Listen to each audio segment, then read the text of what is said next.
ప్రభునందు ప్రియమైన సహోదరులారా, మీకందరికీ క్రీస్తు పేరిట శుభములు. Very good morning. ఆదికాండము 39వ అధ్యాయము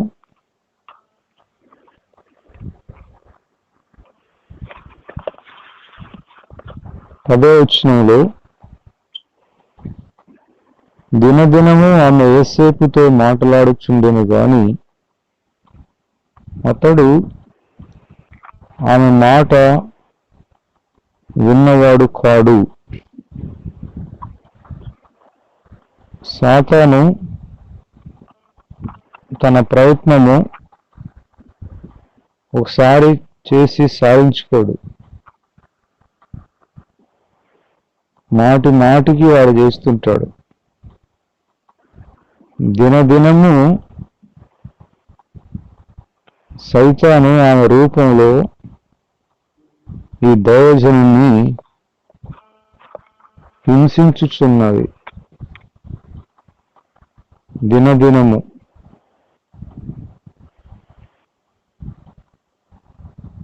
యోసేపు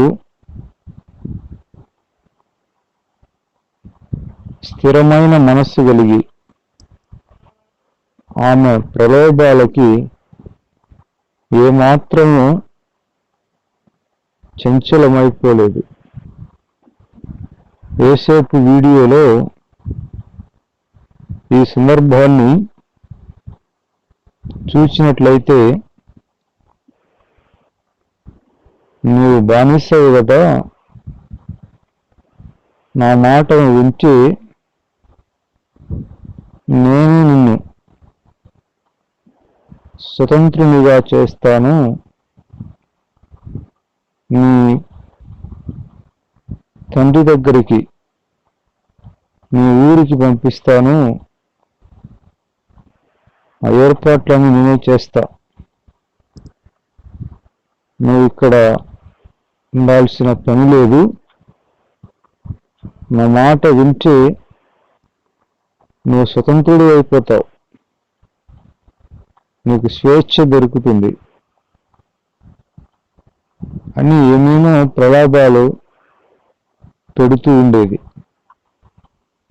కానీ యోసేపు ఆ ప్రలోభాలకి ఏమాత్రము కూడా చెవి ఎగ్గలేదు. అన్యాయముగా, అక్రమంగా నాకు స్వేచ్ఛ అవసరం లేదు, స్వాతంత్రము దుర్మార్గముగా అవసరం లేదు, నాకు నా దేవుడు గొప్పవాడు, నన్ను విడిపిస్తాడు, నాకు ఆయన స్వాతంత్రాన్ని కలుగచేస్తాడు. ప్రభు ఆత్మ ఎక్కడ ఉండునో అక్కడ స్వాతంత్రం ఉంటుంది. పరిశుద్ధాత్ముడే మానవునికి స్వాతంత్రాన్ని, స్వేచ్ఛను, సమాధానం అనుగ్రహిస్తాడు. దేవుని రాజ్యము ప్రాణము భోజనము కాదు, నీతి సమాధానం పరిశుద్ధాత్మ ఎందలి ఆనందమునై ఉన్నది. నీతి సమాధానం పరిశుద్ధాత్మ ఎందలి ఆనందం. ప్రభు ఆత్మ మనము ఆత్మ ఆధీనంలో ఉంచి, పరిశుద్ధాత్మని ఆధీనంలో ఉంచి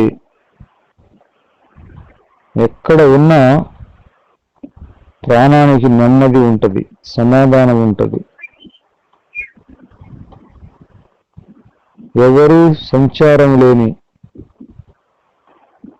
పద్మాసు లంకలో ఉన్న అపస్తుడైన యోహాను ఆత్మవశుడై ఆ పద్మాసు లంకలో పరలోక దర్శనాలను చూచి రాబోయే సంగతులను ప్రకటన గ్రంథముగా రాశాడు.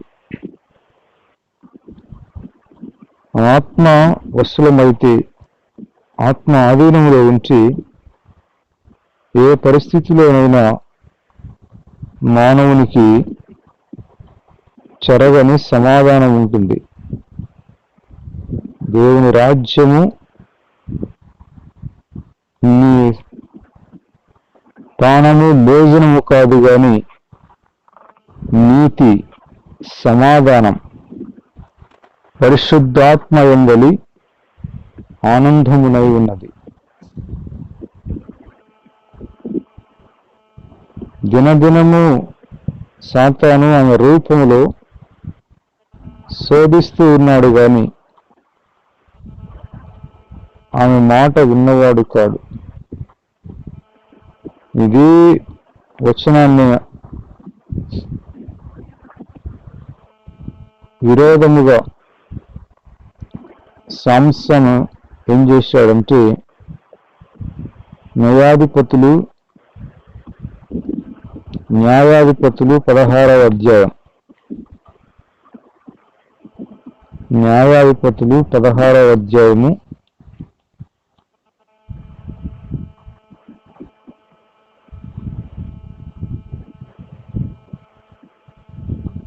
16వ వచనంలో, ఆమె అనుదినమును మాటల చేత అతని బాధించి తొందర పెట్టుచున్నందున అతడు ప్రాణము విసికి చావగోరెను. అప్పుడు అతడు తన అభిప్రాయమంతయు ఆమెకు తెలియజేసి, నేను నా తల్లి గర్భము నుండి పుట్టినది మొదలుకొని దేవునికి నాజీరు చేయబడిన వాడనై ఉన్నాను. నా తల మీదికి మంగళ కత్తి రాలేదు. నాకు క్షౌరము చేసిన ఎడల నా బలము నాలో నుండి తొలగిపోయి ఇతర మనుష్యుల వలె అవుతానని ఆమెతో అనెను. సామ్సన్ నాజీరు దేవుని వరం వలన పుట్టినవాడు, కానీ పరిశుద్ధాత్మని ఆధీనంలో లేడు గాని వేశ్య వలలో ఉన్నాడు. పూర్తిగా ఆ వేశ్యకు శరీర భోగానికి బానిసైపోయినాడు. నాజీరే దేవుని వరం వలన పుట్టినవాడే, దేవునికి ప్రతిష్ఠితమైన వాడే, కానీ దుర్వినియోగం చేశాడు. అభిషేకాన్ని సద్వినియోగం చేసుకోలేదు. ఆత్మ ఆధీనంలో లేకుండా శరీర ఆధీనంలో ఉన్నాడు. ఆత్మ బలం లేదు. సాతాను దలీలా రూపంలో, ఆమె ఒక వేశ్య. సంసనికి వేశ్యలు దొరికారు. శరీర రూపంలో చూడడానికి బలంగా ఉంటాడు, కానీ ఆత్మలో బక్కసచ్చినవాడు, ఉసూరుమంటుంటాడు. ఆత్మబలం లేదు. చూడ్డానికి బలమైన కార్యాలు చేస్తాడు, కానీ మానసికంగా, ఆత్మీయంగా చాలా బక్కసచ్చినాడు. ఎముకల గూడు లాంటి ఆత్మ ఆకారం శాంసనిది. ఫిలిస్తీయులు ఆమెకి, నీకు విలువైన బహుమానం ఇస్తాం, నీకు చాలా అమూల్యమైన సొత్తులు ఇస్తాం, అతని బలము రహస్యం ఏంటో, what is the secret of strength, అతని బల రహస్యం ఏంటో తెలుసుకోమని దలీలా వేశ్యను వారు సంస్థకు ద్రోహం చేయడానికి వారు ఒత్తిడి వేశారు. ఆమె బహుమానాలకు లోబడి తనతో ఉన్న సంస్థని శత్రువులకు ఫిలిస్తీయులకు పట్టించడానికి ఆమె ద్రోహపూరితమైన నిబంధన శాంసంతో చేసింది. నీవు నన్ను ప్రేమించుచున్నావని,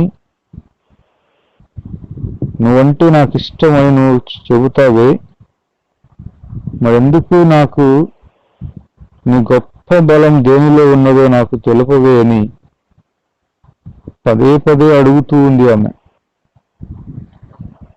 ఒకసారి చెప్పలేదు, రెండోసారి చెప్పలేదు, మూడోసారి చెప్పలేదు. ఇంకా అతనికి పదే పదే అడుగుతుంటే విసుగు వచ్చింది.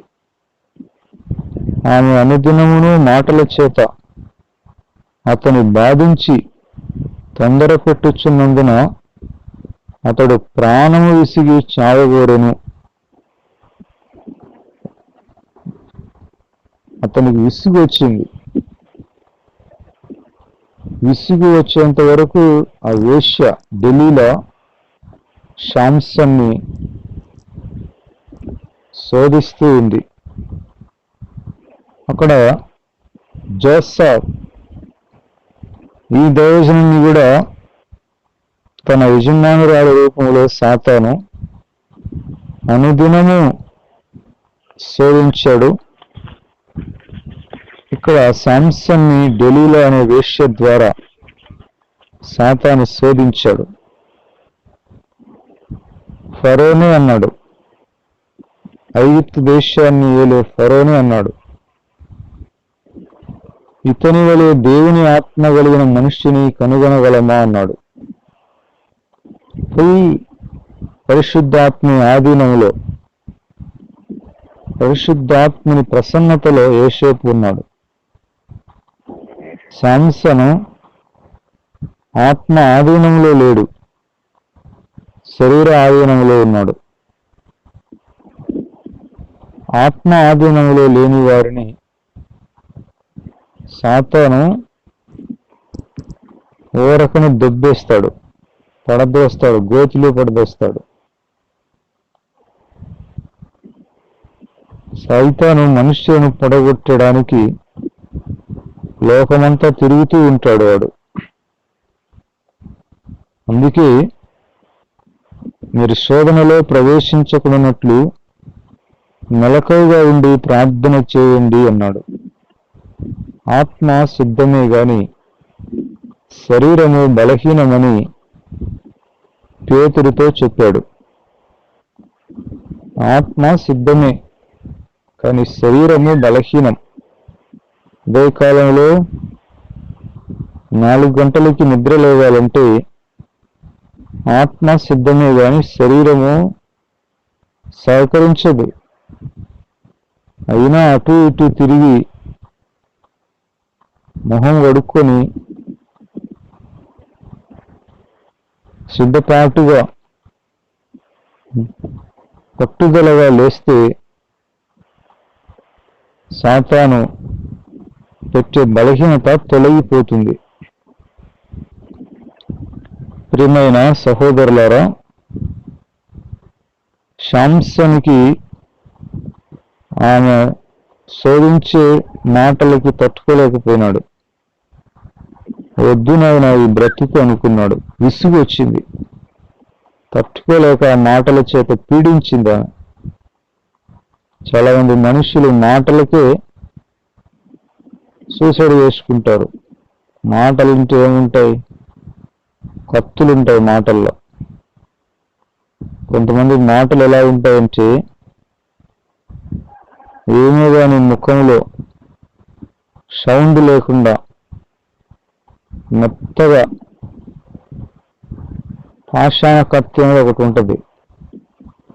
దానికి పాషాణం పూస్తారంట. అంటే విషయం పూసి ఆ కత్తితో పొడిస్తే మనిషి ఇంకంతే, శబ్దం లేకుండా నేల కొరుగుతాడు. కొంతమంది మాటలు అలా ఉంటాయి. కేకలేరు, అరవరు, గగ్గోలు పెట్టరు, క్యాక్ క్యాక్ అని గజ్జి కుక్కల్లా వరుసరు. పక్క మనిషికి వినపడకుండానే ఎదుట ఉన్న మనిషిని పాషాణ కత్తితో విడిచినట్టు ఊడుస్తారు. మాటలే సింపుల్గా అనేస్తారు. అటువంటి వాళ్ళని మీరు గమనించారా? ప్రియమైన సహోదరులారా, ఎదుటివారు మన మాటల చేత బాధపడకూడదు. ప్రయోజనకరమైన మంచి స్థిరపరిచే మాటలే ఇతరులను మాట్లాడాలి కానీ కూలదోషే మాటలు మాట్లాడకూడదు. సాతాను దలీలా రూపంలో సాంసన్ని సర్వనాశనం చేయడానికి పూనుకున్నాడు. జారిని స్త్రీ పెదవుల నుండి తేనె కారుతుందంట. ఆమె మాటలు ముసిని పండంత చేదు అంట. తేనె గారుతుందంట. కొందరి మాటలు తేనె గారుతుంది. ఏం తీపిగా ఉంటాయి, ఏం మెత్తగా మాట్లాడతారు. సామెతలు 5వ అధ్యాయము 3వ వచనంలో జార స్త్రీ పెదవుల నుండి తేనె కారును, దాని నోటి మాటలు నూనె కంటే నునిపోయినవి, దాని వలన కలుగు ఫలము ముసిని పండంత చేదు, అది 2 అంచులు గల కత్తి అంత పదును గలది, దాని నడకలు మరణమునకు దిగుటకు దారి తీయును, దాని అడుగులు పాతాళమునకు చక్కగా చేరును, అది జీవ మార్గమును ఏమాత్రమును విచారింపదు, దానికి తెలియకుండానే దాని పాదములు ఇటు అటు తిరుగును. నా కుమారులారా, నా మాట ఆలకించండి, నేను చెప్పే ఉపదేశం నుండి తొలగిపోవద్దు. నా కుమారుడా, నా జ్ఞానోపదేశము ఆలకింపుము, వివేకము గల నా బోధకు చెవి ఎగ్గుము. అప్పుడు నీవు బుద్ధి కలిగి నడుచుకొందువు, తెలివిని బట్టి నీ పెదవులు మాట్లాడును. జార స్త్రీ పెదవుల నుండి తేనె గారుతుందంట. దాని నోటి మాటలు నూనె కంటే నునిపోయినవి. దాని ఫలితం ఎట్లుంటదంటే ముసిని పండంత చేదు. ముసిని పండు అనేది కాకరకాయ కంటే 7 అంతలు చేదుగా ఉంటది. చేదు కాకరకాయ, వేపకాయ వాటిని కలిపితే ఇంకా 7 అంతలు చేదది. అంత చేదది. చూడడానికి ఏమో తేనె మాటలు ఉంటాయి, తేనె లిలికించు మాటలు. 2 అంచులు గల కత్తి అంత పదును గలదంట. 2 అంచులు గల కత్తి అంత పదును అంటే దేవుని వాక్యము 2 అంచులు గల ఖడ్గము కంటే కూడా పదునైనది. అందుకే జారస్త్రీ మాటలను కొల్లగొట్టాలంటే దేవుని వాక్యం కూడా 2 అంచులు గల ఖడ్గము కంటే చాలా పదును. కాబట్టి మనము వాక్యాన్ని విరిగి వాక్యాన్ని గ్రహించిన వారమై దాన్ని మనం జయించగలం. వారి చేతిలో రెండంచులు గల ఖడ్గం ఉన్నది. 149వ కీర్తన 9వ వచనంలో వారి చేతిలో రెండంచులు గల ఖడ్గం ఉన్నది, తన పరిశుద్ధులకందరికీ ఘనత ఇదే, ప్రభువును స్తుతించుడి. 149వ కీర్తన 6వ వచనంలో వారి నోట దేవునికి చేయబడు ఉత్సాహ స్తోత్రములున్నవి, వారి నోట దేవునికి చేయబడు ఉత్సాహ స్తోత్రములున్నవి. యెహోవా తన ప్రజలందు ప్రీతి గలవాడు, ఆయన దీనులను రక్షణతో అలంకరించును. పరిశుద్ధులు ఘనత నుండి ప్రహర్షించుదురుగాక. వారి నోట దేవునికి చేయబడు ఉత్సాహ స్తోత్రములున్నవి. 9వ వచనంలో వారి చేతిలో రెండంచులు గల ఖడ్గం ఉన్నది, ఆయన పరిశుద్ధులకందరికీ ఘనత ఇదే, ప్రభువును స్తుతించండి. చూడండి, రెండంచులు గల ఖడ్గం దేవుని వాక్యం. అలాగే సాతాను మాటలు కూడా రెండంచులు గల ఖడ్గము కంటే పదునుగా మనిషిని ఇబ్బంది పెడతాయి. కత్తిపోటు వంటి మాటలు పలుకువారు కలరు, వారి పెదవుల కింద కత్తులున్నవి అని మరొక కీర్తనలో మనం చూడగలం. చూడ్డానికి అవి తేనె గారినట్టుంటాయి, జార స్త్రీ పెదవులు, నోటి మాటలు. శాంసన్ దెలీలా మాటలకి గ్రహించలేకపోయినాడు. తన ప్రాణాన్ని తీసి ఆ వేశ్యతో అతను జీవించాడు. దినదినము ఆమె శాంసన్ను విసిగించింది. తట్టుకోలేక ప్రాణం విసిగి తన బల రహస్యం ఏంటో ఆమెకు చెప్పేశాడు. అంతే, శత్రువులు వచ్చారు, పట్టుకున్నారు, బంధించి తమ దేశానికి తీసుకుని వెళ్ళి బాగా కడ్డీలు కాల్చి శాంసన్ కళ్ళల్లో పెట్టారు. ఎందుకంటే కళ్ళు మంచివి కాదు. శరీరానికి శ్రమలు ఎందుకు వస్తాయంటే కళ్ళ వలననే. శరీరానికి దీపం మన కళ్ళే. కళ్ళు బాగుంటే శరీరంలో శ్రమలు అనేవి ఉండవు, శ్రమపడదు శరీరం. శరీరము శిక్షకు లోబడదు, శిక్షకు గురి కావాల్సిన అవసరం ఉండదు. కళ్ళు చెడిపోతే శరీరానికి దెబ్బ. అందుకే శత్రువు శాంసన్ 2 కళ్ళను పొడిచారు, గుడ్డును చేశారు. గుడ్డివాడైపోయి శత్రువులకి ఆహారాన్ని, ఆ పిండిని తారు వేసే ఆ ఇసురాయిని తిప్పుతున్నాడు. ఇసురాయి అది మనకులాగా చిన్నదిగా ఉండదు. పిండి ఆడిపించాలి రొట్టెలకు, కనీసం గ్రైండర్ లాగా కూడా ఉండదు. అది పెద్దది. మామూలుగా ఎద్దులు తిప్పుతుంటాయి ఆ పిండిని. ఎద్దులు తిప్పి కాడికి శాంసన్ కట్టారు. ఇంతలా పెద్దది. మన కళ్ళంలలో చెత్తను తిప్పే గుండ్లు ఉంటాయి, రాతి గుండ్లు, ఇంచుమించు 200 kg పైన ఉంటాయి. అటువంటి వాటికి శాంసన్ కట్టి శత్రువులకి ఆహారాన్ని తయారు చేస్తున్నాడు. చూడండి ఎంత దౌర్భాగ్యమో.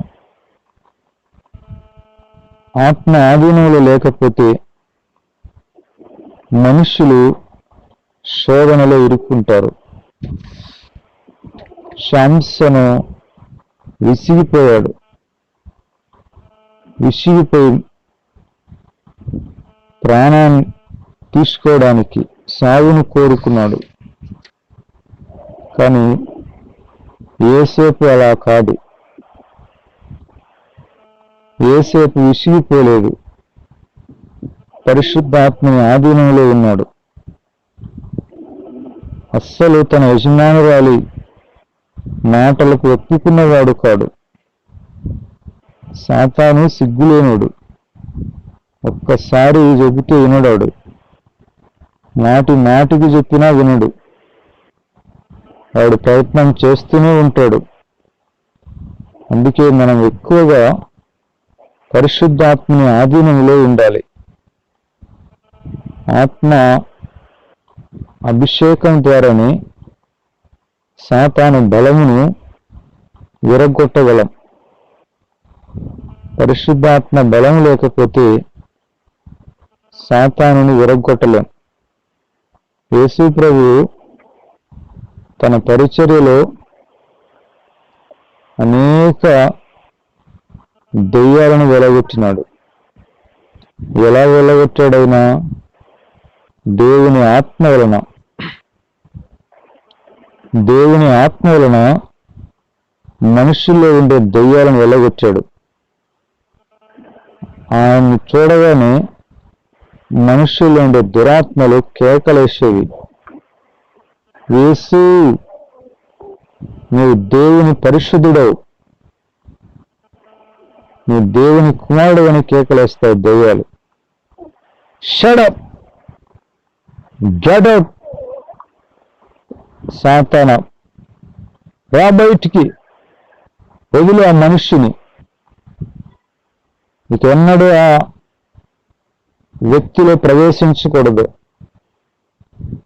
ఐసి గెట్ అవుట్, గర్వి సైతాన రా బయటికి మర్యాదగా అంటాడు ఆయన. దేవుని ఆత్మ ద్వారా దెయ్యాలు బయటికి వస్తాయి. ఆత్మ ఆధీనంలో ఉన్నవారు ఎక్కడికి వెళ్ళినా మనిషి ఉండే దెయ్యాలు బయటకు వస్తాయి. మీరు ఎప్పుడైనా ప్రయాణంలో కానీ ఎక్కడైనా మీరు ఉన్నప్పుడు ఒకవేళ బస్సులో మీరు కూర్చున్నారనుకోండి, మీ పక్కలో కూర్చున్న ఆ మనిషి దురాత్మ కలిగినవాడైతే మీరు అక్కడ కూర్చోగానే ఆవలిస్తాడు, అంటాడు, ఒళ్ళు ఇడుచుకుంటాడు. ఏమైంది మనిషికి, బాగానే ఉన్నాడే. కానీ ఆత్మ కలిగిన వాడు వెళ్ళి అక్కడ కూర్చోగానే అతను ఉండే దురాత్మ బయటకు వస్తాడు. అదృష్టమా అంటే ఆవలిస్తాడు.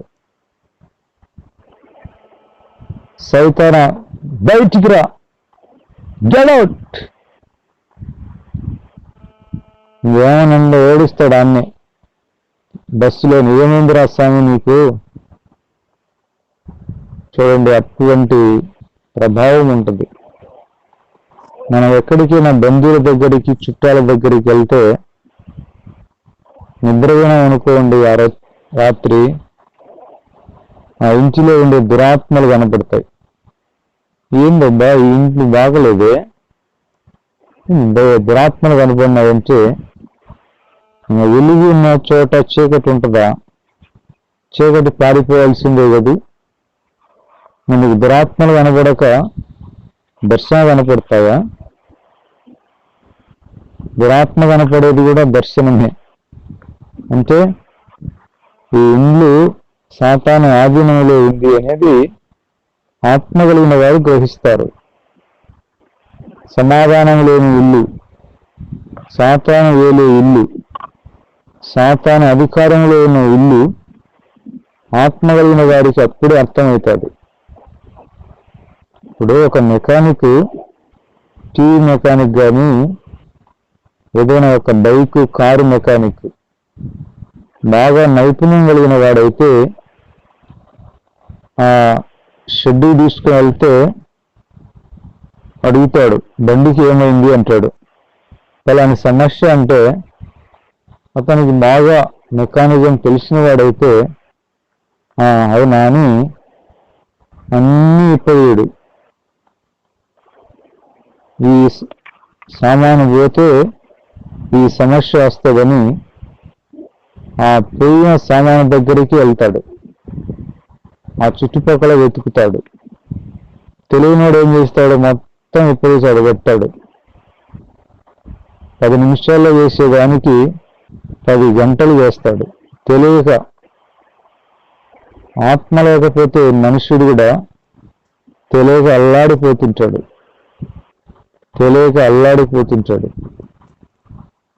ఏబు కష్టాలు ఎందుకు వచ్చినాయనేది ఏబుకు తెలియదు. నీతిమంతుడే, యథార్థవంతుడే, దేవుని యందు భయభక్తులు కలిగిన వాడే, నాకంతా తెలుసు, నాకు అన్ని తెలుసు, నాకేం మీరు చెప్పాల్సిన అవసరం లేదు అని అంటున్నాడు. కానీ సైతాను నన్ను శోధించాడు, ఈ విధంగా నాకు శ్రమలు పెడుతున్నాడు అని అనుకోకుండా దేవుడు పెట్టాడు అంటున్నాడు. దేవుని మీదకి మారుకుంటున్నాడు కొన్ని సందర్భాలలో. నేను నీతిగా ఉన్నాను కదా, మంచిగా ఉన్నాను కదా, యథార్థంగా ఉన్నాను కదా, నాకే ఎందుకు దేవుడు పెట్టాడు శిక్ష అంటున్నాడు. కానీ మనమైతే కొత్త నిబంధనలో ఉన్నవారు అయితే యేసుక్రీస్తు వచ్చిన తర్వాత మనకు పరిశుద్ధాత్మని ప్రసన్నత మెండుగా దండుగా ఉన్నది. ఆత్మ కలిగిన వారం. అందుకే వెంటనే కనుక్కుంటా, ఇది వాని పని, బక్కోని పని. వాడు నల్లోడు ఉన్నాడు, నల్లోడు వాని పని ఇది. కర్రిముఖముడు వాని పని ఇది. సైతాను వాడు నల్లగా కరిముఖం పెట్టుకొని ఉంటాడు. ఓహో, ఇది వాని పని. ఆహా, నిద్రపోతున్నా అనుకోండి ఒక దైవజనుడు, విశ్వాసులు ఎక్కడైనా వాళ్ళ బంధువుల దగ్గర సైతాన్ వచ్చి గిచ్చుతాడు. లేచి, ఆహా అరే నల్లోడా, నువ్వు ఇక్కడ ఉండవా? ఆహా, సరే. మార్టిన్ లూథర్ అనే దైవజనుడు ఒక చోట నిద్రపోతుంటే ఆ బంధువుల గదిలో సాతాను కనబడ్డాడు. పెంకు ముఖం వేసుకొని, బొగ్గు ముఖం వేసుకొని. మార్టిన్ లూథర్ ఏం భయపడలేదు. అటుపక్క పడుకున్నప్పుడు వాడు సైతాన్ కనబడితే, ఓహో నువ్వా, ఆహా సరే అని ఏమాత్రము బెదిరి లేకుండా మళ్ళీ అటుపక్క తిరిగి పడుకున్నాడంట. అంటే ఆత్మ కలిగిన వారికి అంత ధైర్యం వస్తుంది. సాతాను చూడగా నేను భయపడరు. ఓయమ్మా, ఏందమ్మా అక్కడ పోయినాను, ఆ ఇంటికి పోయినాను, ఏందో తొక్కిందమ్మా, అప్పటి నుంచి ఒళ్ళు నొప్పులు, తలకాయ నొప్పి, జ్వరము, మోషన్స్ అంట. ఏమంటే అది చెడాపెడా తింటే మోషన్స్ రాక ఏమవుతుంది? సైతాన్ని మనం దొక్కాలనా, అది మనల్ని దొక్కాలనా? సమాధానకర్త దేవుడు సాతానును శీఘ్రముగా నీ కాళ్ళ క్రింద చితుక త్రొక్కించునని రోమాపత్రికలో 16వ అధ్యాయం 20వ వచనంలో చూడగలం. సమాధానకర్తయగు దేవుడు మనం సమాధానాన్ని కోరుకుంటే, దేవునితో సమాధాన పడితే సాతాను మన మీద పెత్తనం చేయలేడు, తోక అల్లాడించలేడు. ఒకవేళ అల్లాడించినా వాని తోక కట్ అవుతుంది. మీరు బల్లిని చూసారా? బల్లిని కొట్టడంలో తోక తగిలితే ఏమవుతుంది? తోక దిగిపోయి తోక అల్లాడుతుంటది. ఊగి అల్లాడిచ్చి ఆమెన గప్పున ఆగిపోతుంది. సైతాను కూడా అంతే. పరిశుద్ధాత్మ అభిషేకం, పరిశుద్ధాత్మ ఆధీనంలో ఉన్న వాడి దగ్గర తోక అల్లాడిలేవాడు. అల్లాడిచ్చాడు అనుకోండి, బల్లికి దిగినట్టుగా దిగి మొండి తోక ఏర్పడుతుంది. ప్రియమైన సహోదరులారా, మనము పలుమార్లు ఈ వచనాన్ని చూసింటాం. ఏ వచనాన్ని? యెషయా గ్రంథము 10వ అధ్యాయం. యెషయా గ్రంథము 10వ అధ్యాయంలో నీ ఆత్మతో నన్ను బలపరచు, నీ చిత్తము చేయుట కొరకు, నీ ఆత్మతో నన్ను బలపరచు, నీ చిత్తము చేయుట కొరకు, అది ఆనందము నా కదియే సంతోషము, అది ఆనందము నా కదియే సంతోషము. శాలలు పశువులు లేకున్నా, పొలములు పైరులు రాకున్నా, దొడ్డిలో గొర్రెలు లేకున్నా, యేసుతో నేను నడచెదను, నా యేసుతో నేను నడిచెదను, నీ ఆత్మతో నన్ను బలపరచు, నీ చిత్తము చేయుట కొరకు. యెషయా గ్రంథము 10వ అధ్యాయము 27వ వచనం. ఆ దినమున నీ భుజం మీద నుండి సాతాను బరువు తీసివేయబడును, నీ మెడ మీద నుండి సాతాను కాడి కొట్టివేయబడును. ఆ దినమున నీ భుజం మీద నుండి సాతాను బరువు తీసివేయబడును, నీ మెడ మీద నుండి సాతాను కాడి కొట్టివేయబడును. ఇక్కడ అపవాది గురించి యెషయా ప్రవక్త ద్వారా ప్రభువు మాట్లాడుతున్నాడు. ఆ దినమున, ఎందుకంటే నీవు బలిసినందున ఆ కాడు విరగొట్టబడును. మనము బలిసినందున అనే మాట ఇంగ్లీష్ బైబిల్లో ఏమంటుందంటే, నేను చదువుతాను. And it shall come to pass in that day that his burden shall be taken away from off thy shoulder, and his yoke from off thy neck, and the yoke shall be destroyed because of the anointing. Because of the anointing. నీవు బలిసినందున ఆ కాడు విరగొట్టబడును. అంటే మనము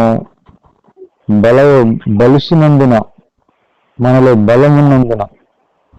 అంటే ఏ బలం అంటే anointing. అభిషేకంలో మనం బలాన్ని పొందుకుంటే సైతాను బరువు తొలగిపోతుంది. మనం మెడ మీద మోపిన సైతాను కాడి కొట్టివేయబడుతుంది. సైతాను కాడి విరిగిపోతుంది. అందుకు మనకి ఏం కావాలంటే ఆత్మ బలము కావాలి. ఆత్మ బలము కావాలి.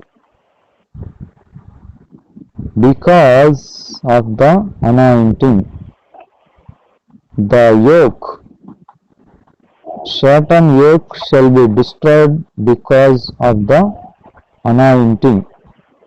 సాతాను కాడి మన మెడ మీద నుండి విరిగిపోయేది ఎప్పుడంటే మనం ఆత్మలో బలం పొందినప్పుడు.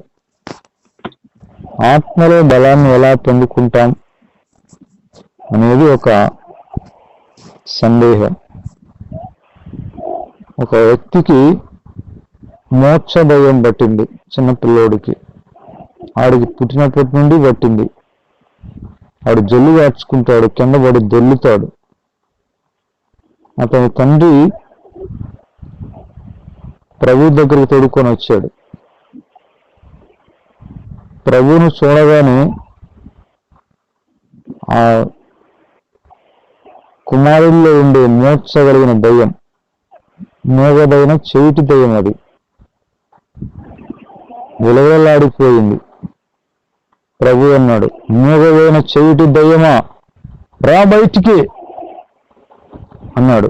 అంతే, ఆ పిల్లని గడగడ వెనక్కిచ్చి నోటి నుండి జల్లుగాడి కింద పడిపోయాడు. ఉలుపు లేదు, పలుకు లేదు. అందరూ అనుకున్నారు యేసు ప్రభు వచ్చి పిల్లోడికి ఊపిరి లేకుండా చేశాడు అనుకున్నారు. ప్రభు దగ్గరికి వెళ్ళి ఆ పిల్లోని చేయి పట్టుకొని లేపాడు. అప్పుడు ఆ రోజు నుండి, ఆ క్షణం నుండి ఆ పిల్లోడు పూర్తిగా ఆరోగ్యవంతుడయ్యాడు, బాగుపడ్డాడు. అతనికి మూగి చెవిటి దయ్యం పట్టింది. ప్రియమైన సహోదరులారా, పరిశుద్ధాత్మ ద్వారానే సాతాను కాడిని మనం విరగ్గొట్టగలం. ఆత్మ బలం లేకపోతే సాతాను లోబడడు, వాడు తొలగిపోడు. నేందుకు పోతా అంటుంటాడు. పోతలే నేనా పోయేది, నేను పోను. వాడికి భయం ఉండదు. ప్రపంచంలో 3 లోకాలలో అత్యంత బలము పరిశుద్ధ ఆత్మనిది. ఆత్మ బలానికి మించిన బలం లేదు. అందుకే యేసు ప్రభు నరునిగా వచ్చి 7 ఆత్మ, 7 ఆత్మలు కలిగినాడు. సంపూర్ణమైన ఆత్మతో, ఫుల్ఫిల్ స్పిరిట్తో నింపబడ్డాడు. శిష్యులు అడిగారు ప్రభువును, ప్రభువా, ఆ పిల్లల్లో నుండి దయ్యాన్ని ఎందుకు వెళ్ళగట్టలేకపోయామయ్యా అని అడిగారు. అప్పుడు ప్రభు అన్నాడు, ఉపవాస ప్రార్థన వలన తప్ప ఇటువంటి నుండి దయాత్మలు వెళ్ళిపోవడం అసాధ్యం అన్నాడు.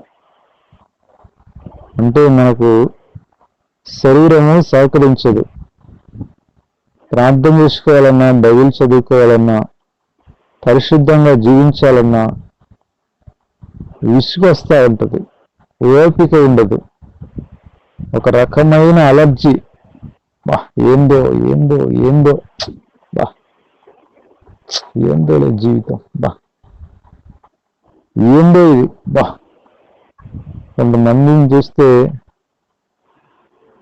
నిరాశ అయిపోతారు. బ్రతుకుదాం అనుకున్న వాళ్ళు కూడా ఉద్రామైన జీవితం అనుకున్నట్టుగా ఉంటారు కొంతమంది జీవితాలు.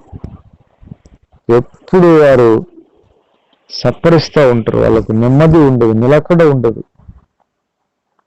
సముద్రానికి నిమ్మల ఉంటుందా? ఎప్పుడు అలలు రేగుతూ ఉంటాయి.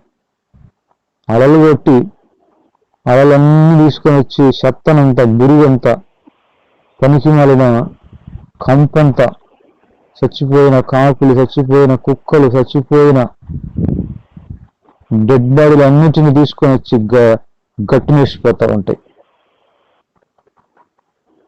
సముద్రానికి నిమ్మలం లేనట్టే దుష్టులకు కూడా నెమ్మది ఉండదు. దుష్టుల దగ్గర ఏముండదంటే అంతా కంపి. ఎప్పుడు అలలు కొడతా ఉంటారు. అలలు తీసుకొని వచ్చి ఆ చెత్త, చచ్చిపోయిన బల్లులు, చచ్చిపోయిన కప్పలు, చచ్చిపోయిన చేపలు అన్నీ చచ్చిపోయినట్టు ఆ కంపంతా తెచ్చి ఆ ఒడ్డున వేసిపోతూ ఉంటాయి అలలు. కొంతమంది మనుషులు కూడా అంతే. ఎప్పుడు వాళ్ళ దగ్గర ఎదుటి వారిని కూలవేసే మాటలే. ఆ భార్య కానీ భర్త కానీ ఇంట్లో ఉంటారు. ఆ భర్త గాడు ఎప్పుడు ఆ భార్యను ధైర్యపరచడు. కుంగదీసే మాటలే మాట్లాడతాడు. ఏ మాత్రం కూడా కొంచెమన్నా ఆశ కల్పించడు. ఏందేందో చెప్తాడు, ఏందేందో అన్నీ ఒక్కటన్నా పనికొచ్చే మాట ఉండదు. అన్నీ గాలి మాటలే, అన్నీ కూలిపోయే మాటలే మాట్లాడుతూ ఉంటాడు. ఇటువంటి మనుషులు కూడా ఉన్నారు. కొంతమంది స్త్రీలు కూడా కుటుంబాన్ని కూలదొబ్బే మాటలు మాట్లాడుతుంటారు. విసూరం అంటుంటారు వాళ్ళు. అదొక దురాత్మ పట్టింది. వాటిని జయించాలంటే అటువంటి మొండి కార్యాలను ఉపవాస ప్రార్థనలు చేయాలి. ఆచార రీతిగా కాదు. ఉపవాస ప్రార్థన, కఠినమైన ఉపవాస ప్రార్థన చేయాలి. ప్రభువా, నా పరిస్థితులను మార్చండి, నేను దేవుడి రాజ్యముగా ఉండాలి, నీ నీతి, నీ సమాధానం, పరిశుద్ధాత్మ ఆనందము చేత నింపబడాలయ్యా. చెరగని సమాధానం నన్ను ఏలాలి. సాతాను నన్ను పాతాళము తెచ్చి నా చుట్టూ పెట్టిన, పాతాళమంతా వచ్చి నా మీద పడిన, నా గుండెలో చెరగని సమాధానం. నేను విసిగిపోకూడదు, నిరాశ చెందకూడదు. అటువంటి జీవితం నాకు దయచేయమని ఉపవాసాలుండి మన ఇష్టాలను, మన సంబరాలను మానుకొని ప్రభువును కన్నీళ్లతో వేడుకోవాలి. నేను యవనస్తునిగా ప్రభువుని నమ్ముకున్నప్పుడు ఏ విధముగా నేను యవ్వన ఇచ్చలను, లోక సంబంధమైన సహవాసాలను, ఆనందాలను పంటతో సమానంగా ఎంచానంటే, ప్రతిరోజు పొద్దున తింటాను, నా ఒంటరిగా వెళ్ళి, అప్పుడు మందిరం అనుభవం లేదు నాకు, కానీ ప్రార్థన అనుభవం ఉంది. మందిరానికి వెళ్ళాలంటే ఒక రకమైన నామోషి. సరే, మా పొలంలోకి వెళ్ళి పొద్దున తిని వెళ్తాను, సాయంత్రం 5 వరకు అక్కడే ఉంటాను. పొలంలోనే ఉంటాను.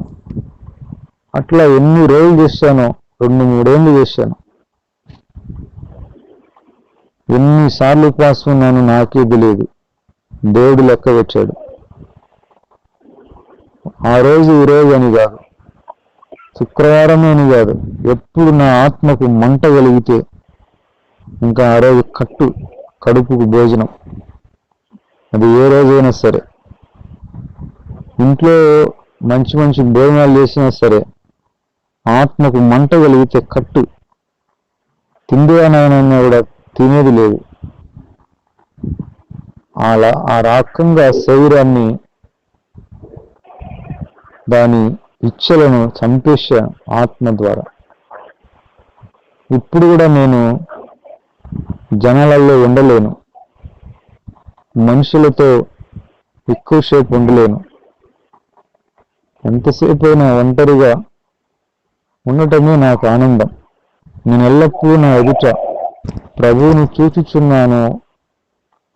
ఆ మాట నా జీవితం. జనాల్లో మధ్యలో ఉండటం గంటలు తరబడి నాకు ఇష్టం ఉండదు. ఒంటరిగా ఉండాలి, ప్రభువుతో ఉండాలి. అవసరమైనప్పుడే జనాల్లో కనబడాలి, మిగతా సమయంలో ఒంటరిగా ఉండాలనేది ప్రభువు నాకు నేర్పిన అనుభవం. అతడు యుద్ధమునందు ప్రవీణుడు, అతడు జనులతో కూడా బస చేయుడు. అతడు ఏ గుహ ఉందో, ఏ ఏకాంత స్థలంలోనో దాగి ఉంటాడు అని దావీదు గురించి ఆ సైన్యాధిపతులు మాట్లాడుకున్నారు. ఏమైనా సహోదరులారా, ప్రభువుతో గడపటం వలన మనకు ఆత్మ బలము పొందుకుంటుంది. మొన్న కరోనా టైంలో కూడా చాలా చెలవైపోతుంది కరోనా. నేను ఆలోచన చేస్తున్నాను, దేవుని సేవకుడిగా మా దేశానికి నేను ఏం చేయలేకపోతున్నానే. కానీ ఆక్సిజన్లు, వెండి బంగారాలు నా వద్ద లేవు, కానీ నాకు కలిగినదే నా దేశానికి ఇచ్చుచున్నానని నా దేశానికి ఇవ్వాలని నేను ఆలోచన చేశాను, ప్రార్థన చేశాను. దర్శనంలో పెద్దది సర్పం కనపడింది. అంత పెద్ద సర్పాన్ని నేనేమంటున్నాను కనపడగానే గెట్ అవుట్ అన్నాను. తిరుగు, వెళ్ళిపోయాను, ఎక్కడి నుంచి వచ్చి అక్కడికి వెళ్ళిపో అన్నాను. పో అవతలికి గరీ సైతాన్ అన్నాను. అంత పెద్దగా దాన్ని చూడగానే భయం అనిపించలేదు, కానీ పో అవతలికి అన్నాను. ఇప్పుడు కూడా మామూలుగా ప్రత్యక్షంగా ఎక్కడైనా ఈ పాములు కనపడితే వాటితో నేను మాట్లాడతాను. పో అవతలికి మర్యాదగా అంటాను. అంతే. ఆత్మబలం అనేది శత్రువు కనబడగానే పూర్తిగా దాని మీదకి దాడి చేస్తాడు. మాట చేతనే, ఆయన మాట చేత దయ్యాలను వెళ్ళగొట్టినాడు. మాట, ఆత్మ కలిగిన మాట, ఆ మాటలో ఎంతో పవర్ ఉంటుంది. పో అవతలికి అనగానే వెనక్కి తిరిగి వెళ్ళిపోయింది. అప్పటి నుంచి కరోనా తగ్గుముఖం పట్టిందనేది జనం ఎరుగని సత్యం, జగం ఎరుగని సత్యం. రైట్. ప్రియమైన సహోదరులారా, ఆత్మ ద్వారానే చీకటి కార్యాలను మనం జయించగలం, సైతాను కాడి విరగొట్టగలం. ఫరోనే అన్నాడు యోసేపు గురించి, ఇతని వలె దేవుని ఆత్మ కలిగిన మనుష్యుని కనుగొనగలమా? మన దేశంలో ఎక్కడైనా ఉన్నాడా ఇటువంటి మనుష్యుడు? ఇతనిలో దేవుని ఆత్మ ప్రభావం ఉన్నది. ఆత్మ కలిగిన వాడు మన దేశానికి ఎంతో అవసరం అని ఆ దేశాన్ని వెళ్ళే ఫరోని యోసేపులో ఉన్న ఆత్మ ప్రసన్నతను గమనించాడు. కాబట్టి ప్రియమైన సహోదరులారా, ఆత్మ అభిషేకంలో దినదినము మనము మండుచూ ప్రకాశించాలి. లోక సంబంధమైన వ్యామోహాలు, సమస్తమైన శరీరాశ, నేత్రాశ, జీవపు దండము, సాతాను వలన పుట్టిన ఈ ఇచ్చలను మనం ఆత్మ ద్వారానే చంపివేయగలం. జోసెఫ్ ఆత్మ బలము చేత బంపర్ ఆఫర్ను తుంచివేశాడు. సైతాను బంపర్ ఆఫర్ వేశాడు. పోర అన్యాయముగా, అక్రమంగా, దుర్మార్గముగా, నీతి లేకుండా నాకు ఏది అవసరం లేదు, అవసరమైతే వారం రోజులు కొలాయి నీళ్లు తాగి మౌనముగా ఉంటాను, కానీ అన్యాయముగా, అక్రమంగా, అవినీతిగా, దుర్మార్గముగా నా కడుపు నింపుకోను. నాకు అవసరం లేదు. మంచి నీళ్ళతో ఇలాగ చచ్చిపోయినా పర్వాలేదు, కానీ అక్రమాలకి పాల్పడను, అవినీతికి, దుర్మార్గాలకి పాల్పడను. దుష్ట మార్గంలో నాకు ఏది అవసరం లేదు, ఏ పదవి అవసరం లేదు. పరిశుద్ధాత్మ కలిగిన వారే ఎప్పటికైనా ఉన్నతమైన వ్యక్తులుగా ఉంటారు. వారిని ఏ శక్తులు పెరగట్లేవు. కాబట్టి ప్రియమైన సహోదరులారా, సైతాను శోధకుడు, వాడు ఊరుకోడు. మనం కూడా ఆత్మ కలిగి మనం కూడా సాతాను జాడులు ఎక్కడ కనపడితే అక్కడ పెట్టి మనం అనుకోటాలి. ఎలకలు పట్టే వాళ్ళు ఉన్నారే, వరి చేల్లో ఎలకలు పట్టే వాళ్ళు అవి పెడతారు, ఎలకల బోన్లు మొత్తం తోటంతా పెడతారు, వరి మడంతా పెడతారు. పెట్టి వాళ్ళ ఇంటికి పోతారు. తెల్లవారు చూస్తే ఎలకలన్నీ ఆ బోన్లో ఉంటాయి. ఎలకల బోన్లలో ఎవరిని నాశనం చేసే ఎలకలన్నీ. ఎక్కడ ఎక్కడ పరిశుద్ధాత్ముడు ఉంటాడో, ఎవరిలో ఉంటాడో వాళ్ళు ఏం చేస్తారంటే ఎక్కడ దురాత్మకలు కనపడితే అక్కడే అణిచి వేస్తారు, పెటిమని కొడతారు.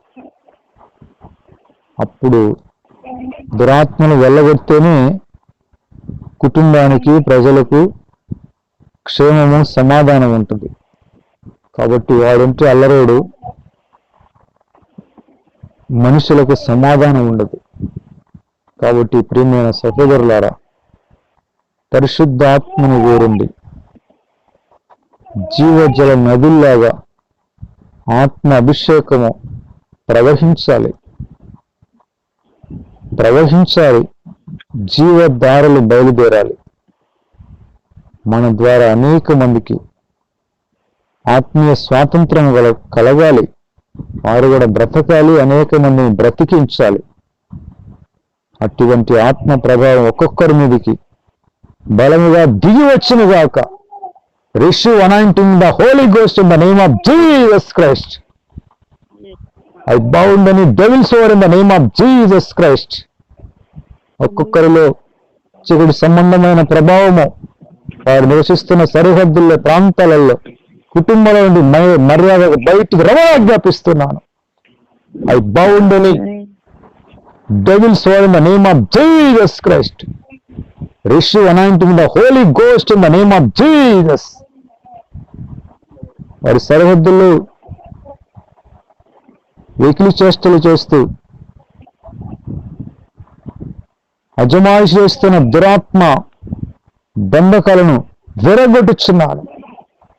I curse any devils over in the name of Jesus Christ. ఉదయకాలంలో ఒక్కొక్కరి మీదకి పరిశుద్ధాత్మ అభిషేకం, అగ్ని బలముగా దిగి వచ్చిన గాక. వారి సరిహద్దుల్లో పరిశుద్ధాత్మ ప్రభావము అగ్ని నాలుకల వలె అగ్ని ప్రభావం చేత బహాటముగా కనబడును గాక.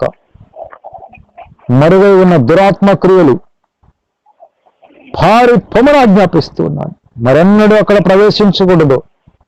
తొలగి యేసు నామములో గర్వి సైతాన, గో, గెట్ అవుట్. ప్రతి ఒక్కరూ వారి సరిహద్దుల్లో సమాధాన సంబంధమైన సంగతులను అనుభవించుదురుగాక. In the name of Jesus Christ.